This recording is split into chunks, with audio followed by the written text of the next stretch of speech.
এই ভিডিওতে আমরা মূলত কিবোর্ড থেকে কিভাবে ইনপুট নিতে হয় সেটা দেখব এবং সেটার জন্য আমরা একটা সি শার্প স্ক্রিপ্ট তৈরি করব এবং সেখান থেকে মূলত হচ্ছে ইউজার ইনপুটটা নিব। সো ফার্স্টে আমরা ইউনিটিতে যাব। ইউনিটিতে যে এখানে একটা এমটি গেম অবজেক্ট তৈরি করব এবং সেটার পজিশনটা আমরা দেখতে পাচ্ছি যে 000তে আছে, যদিও এটা ম্যাটার করে না। এবং সেখানে হচ্ছে আমরা এই স্ক্রিপ্টের নাম দিয়ে দিব হচ্ছে ইউজার ইনপুট। সো এই ইউজার ইনপুটে আমরা মূলত যেটা করব, একটা স্ক্রিপ্ট অ্যাড করব। এখানে আমরা ইউজার ইনপুট নামেরই একটা স্ক্রিপ্ট অ্যাড করতে পারি। সো এখানে মূলত হচ্ছে স্ক্রিপ্ট আমি যেভাবে অ্যাড করলাম ঠিক সেমভাবে আপনারা এখানে না অ্যাড করতে চাইলেও আপনারা এই যে অ্যাসেট ফোল্ডারে গিয়ে এখান থেকে স্ক্রিপ্ট ক্রিয়েট সি শার্প স্ক্রিপ্টে যেও করে নিতে পারবেন এবং দেন সেই স্ক্রিপ্টটা হচ্ছে এখান থেকে ড্র্যাগ অ্যান্ড ড্রপ করে অথবা হচ্ছে অ্যাড কম্পোনেন্ট করে এখানেও অ্যাড করতে পারবেন, সেম কথা। সো এরপর আমরা যেটা করব, আমরা এটাতে ডাবল ক্লিক করলে ভিজুয়াল স্টুডিওতে ওপেন হবে এবং ভিজুয়াল স্টুডিওতে মূলত আমরা হচ্ছে এই কাজটা করতে পারবো। আচ্ছা, সো এখানে আসার পর আমরা যে দেখতে পাচ্ছি এখানে মূলত দুইটা মেথড কল করা আছে, একটা হচ্ছে স্টার্ট আর একটা হচ্ছে আপডেট। সো আমরা মূলত হচ্ছে কোন জায়গাতে আমাদের যে ইনপুটটা আছে সেটা কল করব বা কোন জায়গাতে হচ্ছে আমরা মূলত এগুলো লিখব। সো সবসময় মনে রাখবেন যে যদি আমাদের ইউজার ইনপুটের যত কাজ আছে সবই আমাদের লিখতে হবে আপডেট মেথডে। এইটার রিজন হচ্ছে আপনারা এখানে যদি দেখেন যে এখানে লেখা আছে ভয়েড স্টার্ট। সো ভয়েড স্টার্টের যে কাজটা সেটা হচ্ছে মূলত গেমটা যখন শুরু হয় তখনই হচ্ছে এই স্টার্টের যে ফাংশনটা আছে সেটার ভিতরে যা যা আছে সেগুলো কল হয়। সো এটা কিন্তু মূলত একবার। আর আপডেট ফাংশনটা কি করে, এটা প্রত্যেক ফ্রেম বাই ফ্রেম আপডেট হতে থাকে বা এটা একটা কন্টিনিউয়াস প্রসেস। সো ইনপুট নিয়ে যখন আমরা কাজ করব তখন আমাদের এমন একটা জিনিস কিছু লাগবে যেটা হচ্ছে কন্টিনিউয়াসলি চলতেই থাকে, অর্থাৎ ইউজার কখন ইনপুট দেবে সেটা তো আমরা জানি না। সেটার জন্য আমাদের আপডেট মেথডটা বারবার চেক করতে থাকবে যে ইউজারের কাছ থেকে কোনো ইনপুট আসছে কি না। সো আমরা যদি হচ্ছে ইউজার ইনপুট নিয়ে কাজ করতে চাই তাহলে আমাদের যেটা করতে হবে, ইনপুট ক্লাস নিয়ে কাজ করতে হবে। সো সাপোজ আমরা এখন একটা স্ক্রিপ্ট তৈরি করব বা সেটাতে যেটা হবে, আমরা স্পেস বাটনটা প্রেস করব এবং সেটা কনসোল উইন্ডোতে লেখা আসবে যে স্পেস কি, এরকম কিছু একটা। সো এখানে অলরেডি একটা কন্ডিশন চলে আসছে যে if user presses space button then আমরা হচ্ছে কিছু একটা প্রিন্ট করব। সেই জন্য আমরা যেটা করব, আমরা এখানে হচ্ছে ইফ স্টেটমেন্টটা লিখব। আর এখানে হচ্ছে আমরা যেহেতু হচ্ছে ইনপুট ক্লাস ব্যবহার করছি সেই জন্য হচ্ছে আমরা এখানে দেখলাম ইনপুট ডট গেট কি ডাউন। সো আমরা মূলত হচ্ছে যেটা করছি গেট কি ডাউনের মাধ্যমে আমরা বোঝাচ্ছি যে যখনই স্পেস বাটনটা প্রেস করা হবে তখনই মূলত কিছু একটা হবে।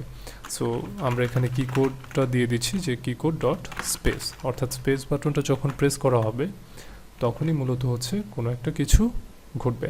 সো কী ঘটবে, আমরা এখানে হচ্ছে একটা কিছু প্রিন্ট করব, সেটা হচ্ছে ডিবাগ ডট লগে আমরা এখানে হচ্ছে লিখে দেব স্পেস কি। সো এখানে মূলত হচ্ছে আমরা স্পেস কিটা যে প্রেস হয়েছে সেটা দেখাই দেব, সেই জন্য এটা আমরা হচ্ছে এখানে সেভ দিলাম। সেভ দেওয়ার পর আমরা ইউনিটিতে যাব। এখন যদি আমরা গেম না আমরা হচ্ছে এখান থেকে কনসোল যদি ট্যাবটাতে যাই, সো এটা যদি আপনাদের না থাকে বা যদি এটা খুঁজে না পান আপনারা যেটা করতে পারবেন, এই উইন্ডোতে যাবেন, দেন জেনারেল, এখান থেকে হচ্ছে কনসোলে ক্লিক করলে এই ট্যাবটা চলে আসবে। সো আমি এখন যদি প্লে বাটনে প্রেস করি তাহলে দেখতে পারবো যে আমি মূলত যখনই স্পেস বাটনটা প্রেস করব তখনই এখানে লেখা আসছে যে স্পেস কি প্রেস করা হয়েছে। সো আবার যদি প্রেস করি আবার এখানে লেখা আসলো, আবার যদি প্রেস করি, এরকম যতবারই প্রেস করব ততবারই কিন্তু এখানে চলে আসবে। সো এখানে আরও কিছু প্যারামিটার আছে। সো এখানে যদিও দেখাচ্ছে না এখন, বিকজ আমার ভিজুয়াল স্টুডিওটা আপডেট করা লাগবে। আর এখানে মূলত হচ্ছে যখন আপনি ইনপুট ডট গেট কি ডাউন দিচ্ছেন তখন এখানে আরও দুইটা প্যারামিটার আছে, অর্থাৎ একটা হচ্ছে গেট কি আপ আর একটা হচ্ছে শুধু গেট কি। সো শুধু গেট কিটা হচ্ছে যখন আপনি কি বাটনটা বা যে কোনো একটা বাটন প্রেস করে ধরে রাখেন, অর্থাৎ যখন আপনি কোনো একটা বাটন প্রেস করে ধরে রাখবেন তখন আমরা ডিক্লেয়ার করব হচ্ছে গেট কি। আর যখন আমরা শুধুমাত্র একটা প্রেস করে বা জাস্ট ডাউন কিতে প্রেস করব তখনই হচ্ছে সেটা শো করবে বা কোনো একটা কিছু ঘটবে, সেটার জন্য আমরা ব্যবহার করব গেট কি ডাউন। আর গেট কি আপটা আমরা তখনই ব্যবহার করব যখন হচ্ছে ইউজার প্রেস করার পরে এটা ছেড়ে দিবে, সো আমি যদি একটু এক্সাম্পল দিয়ে দেখাই তাহলে আপনাদের বুঝতে সুবিধা হবে। সো এখানে আমরা গেট কি ডাউন লিখেছিলাম, এখন যদি আমরা এখানে গেট কি আপ লিখি এবং স্পেসের জায়গায় এখানে ডট ই লিখি তাহলে বুঝতে সুবিধা হবে। সো ই কি লিখলাম আমরা, এবং আমরা যদি এখান থেকে হচ্ছে আবার স্ক্রিপ্টটা কম্পাইল হয় এবং আমরা যদি এখানে রান দিই, সো আমি যদি হচ্ছে ই বাটনে প্রেস করি তাহলে দেখুন এখানে দেখাচ্ছে যে ই কি। এখন যদি আমি প্রেস করে ধরে রাখি সেক্ষেত্রে হচ্ছে ওকে। সো আমরা মূলত হচ্ছে এখানে যেটা লিখেছি সেটা হচ্ছে কি গেট কি আপ। সো আমি যখন হচ্ছে প্রেস করছি তখন কিন্তু কিছুই হচ্ছে না, সো যখন ছেড়ে দিচ্ছি তখনই মূলত এখানে হচ্ছে দেখাচ্ছে। সো গেট কি আপের মানেটা হচ্ছে যে আমরা যখন কোনো কি প্রেস করে ধরে রাখবো এরপরে ছেড়ে দিব, বা প্রেস করার পরে যখন ছেড়ে দিব সেই সময়টা কাউন্ট করে, বা সেই সময় কি হবে সেটার জন্য মূলত আমরা গেট কি আপ ব্যবহার করি। সো আমি যদি আবারও দেখাই আপনাদের যে আমি এখন কিটা প্রেস করে ধরে রেখেছি, এখন এতক্ষণ ধরে ছাড়ি নাই, বাট এখন যখন আমি ছেড়ে দিচ্ছি তখনই এখানে চলে আসছে বা প্রিন্ট করছে। সো এখন যদি আমরা আমরা এখান থেকে হচ্ছে গেট কি আপ না লিখে শুধু গেট কি লিখি তাহলে কি হয় সেটা আমরা দেখি।